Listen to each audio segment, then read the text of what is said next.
Marriage એ વસ્તુ નથી, પણ આ ફેરા ફરવું ને એ અઘરું છે. પસંદગી કરવી પણ બાપુજીને બધાને હાજરી માવતરના જે આશીર્વાદ મળે ને બાપુ એ તોડી નાખે. બાકી ફોનમાં કહી દે પપ્પા હવે અમે નહીં આવીએ, ત્યાં કોઈ દી શિવજી રાણો પ્રતાપ ન થાય, ત્યાં થાય જોની વોકરના પાણી થાય સાહેબ. અને બાપુ હમણાં મારી ઉપર એવા આશીર્વાદ થયા. મુક્તાનંદ બાપુ તો વંચિતા એને પાછું ત્યાં જવાનું થયું, પણ બાપુને અમે આપણે ત્યાં કન્યા છાત્રાલય બાપુ મારો ત્યાં પ્રોગ્રામ હતો 21 તારીખે, તો બાપુ મને કીધેલું, મને કે જો વહેલો આવ્યું તો ઘડીક દીકરીઓને, બાપુ અમે કલાક દીકરીઓ પાસે બેઠા અને બોલવાનો અવસર મળ્યો અને થોડીક વાતો થઈ. તો બાજુમાં આપણે કાઠી સમાજની છાત્રાલય ન્યાલી ખુમાણ સાહેબની આવ્યા, મને કે હવે અહીંયા જ આવ્યા છો તો કલાક ન્યા. બાપુ પ્રોગ્રામમાં તો હું પહોંચ્યો 11 વાગ્યે, પણ મને એ ભગવતીઓના જે આશીર્વાદ મળ્યા મને, અને મોદી સાહેબે કીધું કે કોઈ પક્ષમાં વલ્લભભાઈને નાખવા એ મહાપાપ છે. આ મોદી સાહેબના શબ્દો. અને સ્ટેચ્યુ ઓફ યુનિટી માં નર્મદાના ખોળામાં 182 મીટરનું સ્ટેચ્યુ મૂક્યું. અને હમણાં જ એમની જે યાત્રા, સરદાર યાત્રા, બાપુ એ કેવો નેતા હશે. 1947 1 ડિસેમ્બરે નવેમ્બર એ સોમનાથની યાત્રા આવે આઝાદી પછી. અને રાજકીય ક્ષેત્રમાં ભીષ્મ પિતા પછી કોઈ રાજકીય માણસે પ્રતિજ્ઞા લીધી હોય તો એ સરદાર વલ્લભભાઈ પટેલે લીધી. બાપુ અરબ સાગરના નીરને હાથમાં લઈને અહીંયા જ્યાં સોમનાથ આવે છે ને, સોમનાથ ખંડેર હાલતમાં એમ કહેવાય સોમનાથના મંદિરને જોયું ત્યારે વલ્લભભાઈ પહેલો સંકલ્પ મયુરભાઈ કર્યો કે હું પહેલું કોઈ કાર્ય કરી તો ભગવાન સોમનાથનું મંદિર બનાવીશ. મંદિર હમ યહીં બનાએંગે. અને એ જ નરેન્દ્ર મોદી અટલ યાત્રા કાઢે સોમનાથથી અયોધ્યા સુધી, અને ન્યાલી એ શબ્દ નીકળે કે હમ રામ લાલા હમ આયેંગે, મંદિર વહીં બનાયેંગે. આ બે વડાપ્રધાન આ દેશને એવા મળ્યા કે મંદિર વહીં બનાયેંગે. બાપુ 2 જ વર્ષ વલ્લભભાઈ જીવ્યા. 1947 આઝાદી મળી, 50 તો વિદાય લઈ લીધી. આ માણસ જો 10 વર્ષ જીવી ગયા હોત ને તો અત્યારે આજુબાજુના દેશના જે દખા હાલે ને એ કેદુનું પૂરું કરતો ગયો હતો મહાપુરુષ, અત્યારે ભોગવવું ન પડતું હોત. એટલે આ દેશની દીકરીઓ પાસે જવાબદારી છે સંસ્કારની. આ દેશનો યુવાન ગમે ત્યારે રખડતો પડતો ગમે ત્યારે આવશે તો કોઈ નોંધ નહીં લે, પણ આ દેશની દીકરી એની બહુ મોટી જવાબદારી છે. કારણ કે એ નરની ખાણ છે. આ મહાપુરુષો બેઠા છે, એની જનેતાઓએ કેવા પુણ્ય કર્યા હશે કે એની કુખમાંથી આવા મહાન સંતોનો જન્મ થયો છે. બાપા જેવી તેવી વાત નથી, પણ એ પાયો લગ્ન છે. લવ મેરેજ એ વસ્તુ નથી, પણ આ ફેરા ફરવું ને એ અઘરું છે. પસંદગી કરવી પણ બાપુજીને બધાને હાજરી માવતરના જે આશીર્વાદ મળે ને બાપુ એ તોડી નાખે. બાકી ફોનમાં કહી દે પપ્પા હવે અમે નહીં આવીએ, ત્યાં કોઈ દી શિવજી રાણો પ્રતાપ ન થાય, ત્યાં થાય જોની વોકરના પાણી થાય સાહેબ. એના ગીત ગવાય કોઈ દી? ગીત તો આના ગવાતા, આવા લાડક વાજાવના ગવાતા. જે માવતરોની મરજી, મા બાપના આશીર્વાદ, સદગુરુના આશીર્વાદ, એની હાજરીમાં શૌર્ય સીડ્યો હોય ને. અરે હું તો સંતોની હાજરીમાં માતાઓ બહેનો એક પગે લાગીને તમારા દીકરા તરીકે, તમારા ભાઈ તરીકે એક વાતની ભીખ માગું કે આવા મહાપુરુષોનો તમને મળ્યા છે એની હાજરીમાં સંકલ્પ કરી લેજો. આ બેયને તો ખાસ વિનંતી કરું છું, ઘનશ્યામભાઈના દીકરાને ને મયુરભાઈના દીકરાને, અને બે માવુને પગે લાગીને કહું છું, વૈશાલી બેનને અને ભાવના બેનને, કે આને પરણાવીને લાવો અને પછી પાછી રનાદેની કૃપા થાય અને સારા દિવસો દેખાય. એ બે દીકરીઓને 9.5 મહિના એની પૂજા કરજો અને એને રામાયણ ને ભાગવત ને ગુરુ ગીતા આપી દેજો. અને રોજ હવારમાં આખું ઘર બેહી અને ગુરુની સભી સામે, મહાદેવની સભી સામે, કુળદેવીની સભી સામે આખું ઘર રોજ હવારમાં અડધી મિનિટ એટલી પ્રાર્થના કરજો કે અમારા ઘરે પરમ ચેતનાનું અમે આવાહન કરીએ છીએ કે અમારી ઘરે કોઈ ઉત્તમ આત્મા આવે, બાપુ આખી રાત જાગરણ કરીને બેહું છું શ્રાવણ મહિનામાં. હું ખોટું નથી બોલતો, પણ મને ક્યારેક ક્યારેક બાપુ એવું થાય કે અનેક દિવ્ય ચેતનાઓ આકાશમાં આટા મારે છે, એને પાછું જન્મવું છે, એ જનેતાઓને ગોતે છે. બસ આવી જનેતાઓ તૈયાર થાય આ દેશમાં. આ બે તો સંકલ્પ કરી લેજો બાપ, એને 9 મહિના સુધી એનું જતન કરજો, અને પછી જે બાળક જન્મશે ને, આદેશ અને આદેશ કહેતો હોય ને, એ આખી જિંદગી બાપના આદેશ પાળે. બાપ હા, એના ગીત ગાવાના હોય ને. કોયલ માગે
આપણે અત્યારે એની જાનમાં બાપુ પેલા એવું હતું, આ હોનબાઈ માં પણ અમુક વાર ધોળ બહુ સારા ગાતા. માં તો કેટલાની જાનુમાં માં ગયા છે. અમારે હાલોલી આવેલા એકવાર માં હોનબાઈ માં. અમને તો અમારા માવતરો વાતું કરે ત્યારે ખબર પડે. કાક બાપુ બેઠા હોય ગાડામાં, અમારા રતિભાઈ રતિ દાદો બેઠા હોય. બાબુ આખી રાત ફૂલેકું ફેરી હોય ને, પછી આ મોટી ઉંમરની માવું હોય ને, એ દીકરીઓને એમ કે દીકરીઓ તમે હુઈ જાઓ, કાલ પાછું જાનમાં જવાનું, ત્યાં માંડવે પાછું આમ જો પાર્કે પાદર ભૂંડા લાગી બેટા, એટલે તમે હુઈ જાઓ બધું. અને અમે જો હવે માવડિયું બેઠ્યું છે, એટલે બાપુ બધી દીકરીઓ હુઈ ગઈ હોય ને માવડિયું બેઠી જાગતી હોય. અને પાછું પરોઢીએ તો જાન ઉખલાવાની હોય, કારણ કે આખી જાન જવાની હોય. એમાં પરોઢીએ પ્રભાતના પોરમાં એ 60 70 80 વર્ષની માવું હોય, એ જાગી જાય અને એ બધાને જગાડવા હાટું પ્રભાતિયું ધોળ ગાય. કેવો ગાય? સૂરજ ઉગ્યો રે કેવડિયાની કે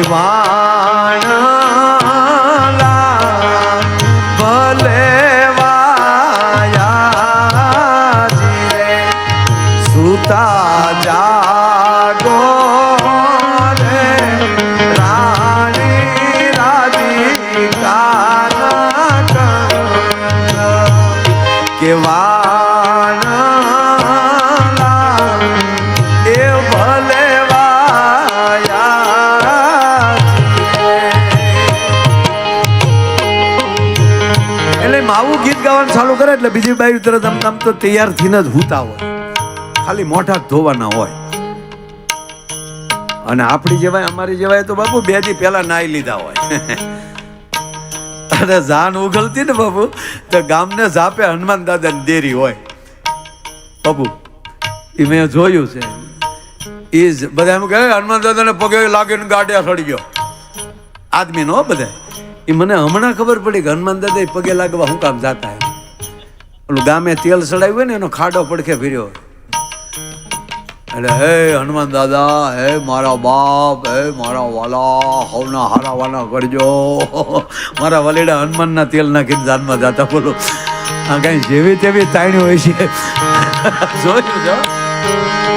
ગજબ. એટલે બધા આમ તૈયાર થઈ ગયા હોય.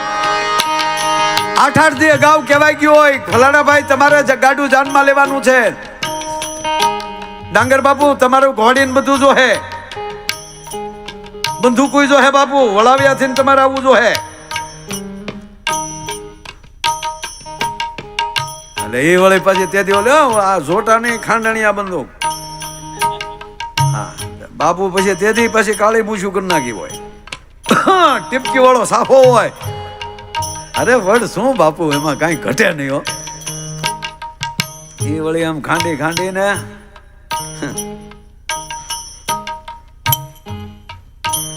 કાસે કાતરિયું વાળા ખુમોડ. તમારે એમ કે બુઢિયાની બંદૂક ખાલી હશે એમ ને? હા એ બંદૂકો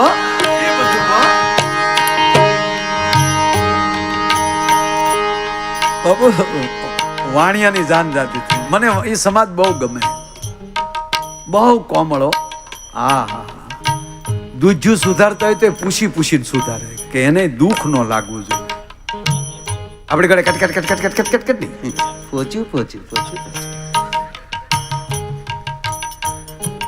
આજે બહુ સરસ 2-2:30 વાગે આપણે પીપી સ્વામી બાપુ આપને યાદ કર્યા.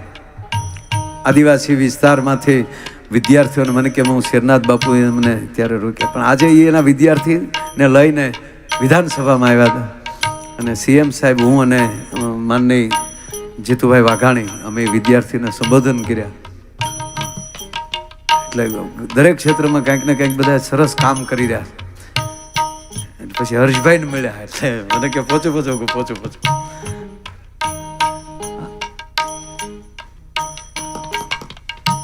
વાણિયાની જાન નીકળી જસકુભાઈ, જાન નીકળી ને અને ત્યારે બારવટિયાના જમાના, જામગરીઓ ફૂટ્યો, ખબરદાર કોઈ ભાગ્યા તો જે હોય એ કાઢી નાખો. એ આગલે ગાડે જ છું હોય ત્યારે ઓલાવે ને, કારણ કે ગીતમાં ખબર પડી જતી હતી ક્યાં સમાજની જાન છે ગીત ઉપેલી. એટલે તરત એ સડ્યો ગીત બંધ કર્યો, એ સડ્યો ગીત બંધ કર્યો. પણ એ ડાયો દીકરીઓ ને ગીત બંધ ન કર્યા, ગીત ફેરવી નાખ્યા. ગીત મળે ગાવા તાણી તાણી, વીરની હીરે જડેલી કોથળી અસ્તરો જોલા ખાય વીરો જગે બગે. સાંભળી ગયા બરોબર. આ તો આપણા વહવાયાની જાન છે. જાવાજો જાવાજો બોલો, આમ સટકી ગયા. હા પણ એ ગાડા હણગાર્યા હોય, બળદને હાંગ ઉપર ખોભળા ચડ્યા હોય, માથે ઝૂલું નાખી હોય, અને હેડી હેડીની દીકરીઓ ગાડામાં બેહી ગઈ હોય. અને આયા ભગવાન હુરજ નારાયણ એમ કહેવાય ઉત્તરાચલ ને બોલેલેથી એક ચક્રીય રથને લઈને નવખંડ ધરતીને ઉજાડવા માટે ભગવાન ભાસ્કર જ્યારે એમ કહેવાય રથડો તૈયાર કરી અને હોનાના પછેડાનો કામ કાંક સણા કરતો ધરતી ઉપર કરે. અને ઉગતા કેસરી કિરણો, ઉગતા સૂર્યના એ ખોભળામાં આભલા નાખ્યા હોય. એ આભલાની અંદર એમ કહેવાય કે હોનેરી કિરણો પડે એટલે દૂરથી બાપુ જોઈએ તો બળદના આખા હિંગ હોનાના હોય ને એવું લાગે. અને આપણી બાયુ ગીત ગાય. શું ગાય? ધમરેલા હોનાના હિંગ. થોડી વાર એ ભાઈને ધમરે હોનાના હિંગ ધમરેલા હોનાના હિંગ. એ ભાઈને ધમરે હોનાના એવી રૂપાની એ તો હરિયે દોરીડા જોડાયે માણરા. એવી રૂપાની એ તો હરિયે દોરીડા જોડાયે માણા. ધીરે ધીરે ધીરે જાન હાલતી થાય ને આંબાવાડીમાં પસાર થાય ત્યાં કોયલ બોલે. તો મેં હમણાં ગીત ગાયું, તરત ગીત આવે, કોયલ બેઠી આંબલિયાની ડાળ. અને એમાલી બાપુ વગડો જ્યારે ચાલુ થાય પછી તો કેટલો પલ્લો કાપવાનું નક્કી નહીં, એટલે પછી લાંબુ ગીત મૂકે. એ ગીત કેવું આવે? વન રાતે વનમાં મીંઢોળ જા જા, મીંઢોળ પરણે ને જાડ બાળ કુવારા.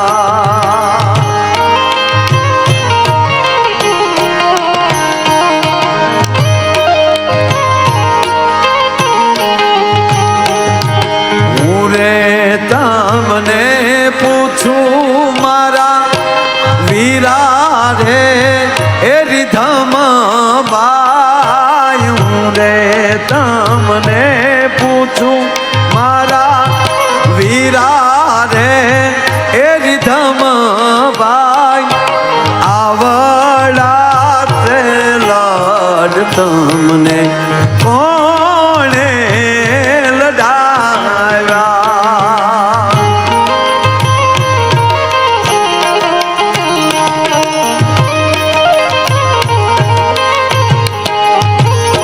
મારી માતા રે વૈશાલી બેન ને પિતા રે હે મયુર ભાઈ. માતા રે વૈશાલી બેન ને પિતા રે હે મયુર ભાઈ.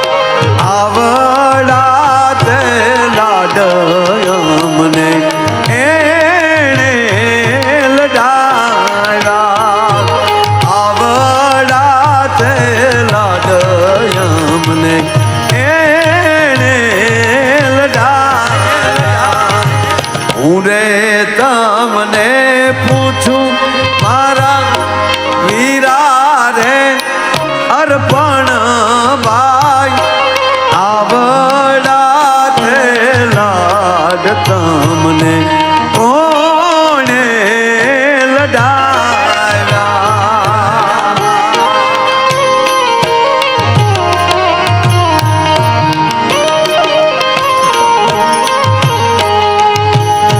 મારી માતા રે ભાવના બેન ને પિતા રે ઘનશ્યામ ભાઈ. આવડા તે લાડ અમને એણે લડાવ્યા. એટલે બાપુ આખા કુટુંબનું નામ લે, મિત્રોના નામ લે, મિત્રોના ઘરના નામ લે, ત્યાં વગડો કપાઈ જાય. અને એમાંય છે દીકરી પક્ષમાં જાય, હાજ પડી જાય, ઝાલર વાગી જાય, જાન ન આવે એટલે એને ચિંતા થાય. તો ન્યાય પાછો ડાયરો જસકુભાઈ એમ જ બેઠો હોય કે જાન કેમ નથી આવી? બે ઘોડા હામાં મોકલો. આ મોડું થઈ ગયું, ઝાલર વાગી ગઈ, કેમ હજી જાન નથી આવી? એ જાન નથી આવી ને એ ઝીણી ઝીણી વાત થતી થતી થતી માંડવે પોકે ને માંડવે આપણી માવું બેઠી હોય એને કાને શબ્દ અથડાય ત્યારે ત્યાં માંડવે ગીત ગવાય છે. હા, ગીતની અંદર ચિંતા વ્યક્ત થાય છે. હાજ રે એ પડીને ઝાલર વાગી. હાજ રે એ પડીને ઝાલર વાગી. મારી લાડકડી ના વરવેલાયા.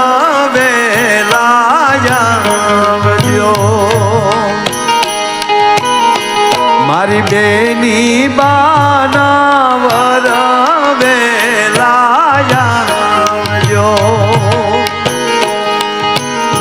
અને અમુક અમુક જગ્યાએ કીધા જેવો પ્રસંગ એક આ બાપુ માંડવામાં ગીત ગવાતું હોય ને એટલે દીકરી સાંભળી જાય. ઓ મારી જાન નથી આવી, સાંભળી ગયા. બહુ મને બહુ સરસ ઝીણી વાત છે. હા, કારણ કે દીકરીને બાપનું ઘર છોડવાનું તો દુઃખ હોય પણ એક આંખમાં ઊંડે ઊંડે પિયું મિલનની ઈચ્છા હોય છે કે મારા બાપની આબરૂ તો નહીં જાય ને, જાન તો ટાણે આવશે ને. માને પ્રાર્થના કરતી, કુળદેવીની પ્રાર્થના કરતી, મારા બાપને આબરૂ રાખજે, સદગુરુને પ્રાર્થના કરતી. એમાલી ત્યારે તો મર્યાદા છે. જસકુભાઈ બધાની નજર ચૂકવી, દીકરી બાપની માઢ મેળવી જાય. મર્યાદા છે, બધાની નજર ચૂકવી અને બાપની માઢ મેળવી પર દીકરી વહી જાય. અને જે દહેમાલી જાન આવવાની હોય ને એ દહીની બારી આમ અટખુબડી કરીને આમ ત્રાહી નજર આમ જોતી હોય એમાં ઓછી એની બેનપણી આવી જાય અને બેનપણી આમ ચોટીઓ ભરે, મજાક કરે. ત્યાં તો હરણી ચમકી જાય એમ ચમકી. કોણ આવી ગયું? પકડાઈ ગઈ, પકડાઈ ગઈ. જાનની રાહ જો છો? ના ના ના, હું જાનની રાહ નથી જોતી. જેવા ગીતોના જન્મ કેમ થયા છે, આ વાતોના જન્મ કેમ થયા છે. ના ના, હું જાનની રાહ નથી જોતી. કે નહીં તું જાનની રાહ જોશો. બેન હું જાનની રાહ નથી જોતી. આ તો જાન આવવાનો વખત થઈ ગયો તો હજી મારો ચૂડલો લઈને મણિયારો નથી આવ્યો. એ મણિયારાની રાહ જોઉં છું. તાકી કયો મણિયારો? ઊંચી રે એ ચડું ને નીચી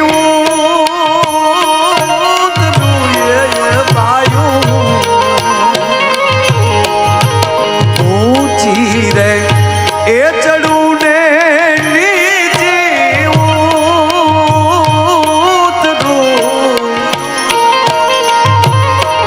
બેની હું તો જોઉં રે મણિયારા તારી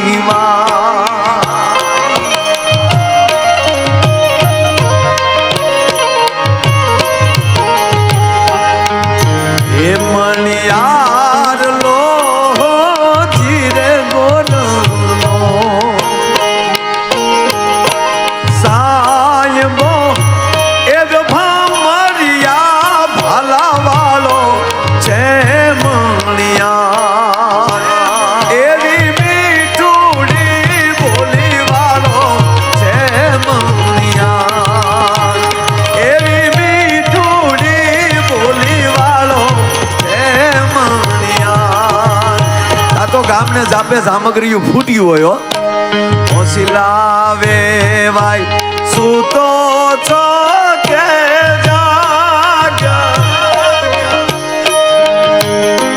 એ હોશિલાવે વાય સૂતો છો કે મારો સમરાના એ હોશિલો વીરો મારો આવ્યો માણરા એવો સમરાનો એ હોશિલો વીરો મારો આવ્યો. બાપુ આ રીતે જાન માંડવે ઉતારા પછી દેવાય ને પછી તો હે ધુબાકા થાય અને પછી પૈણા પછી સદગુરુની કૃપા હોય ત્યારે સંસારની અંદર એની ઘરે એવા બીજ રોપાય કે પેઢીઓ સુધી એમ કહેવાય સંપત્તિને આવતાય વાર નથી લાગતી. ભીખુદાનભાઈ કહે ને આપણે કે સંપત્તિને આવતાય વાર નથી લાગતી અને જાતાય વાર નથી લાગતી, પણ આવા સંસ્કારને આવતાય પેઢીઓ લાગે. આ હાથ પેઢીઓના પૂર્ણ હશે મયુરભાઈ કે આવા સંસ્કાર સાથે આવા લગ્ન થાય. આ પેઢીઓને હવે એમ કહેવાય આ સંસ્કારને એમ કહેવાય કે જઈ ન શકે એને પેઢીયું લાગે. તા તો પાછા આવા કાંઈક પાછા બીજ રોપી દે તો એને જે ખોરડે સંસ્કાર હોય જ્યાં નિરઅભિમાની આવે. ગુરુ આવી જાય ને પછી સંપત્તિનું અભિમાન ન રહે, રંગનું અભિમાન ન રહે, રૂપનું અભિમાન ન રહે, કોણ સ્ત્રી કોણ પુરુષ એનું અભિમાન ન રહે. ગુરુની કૃપા થાય તો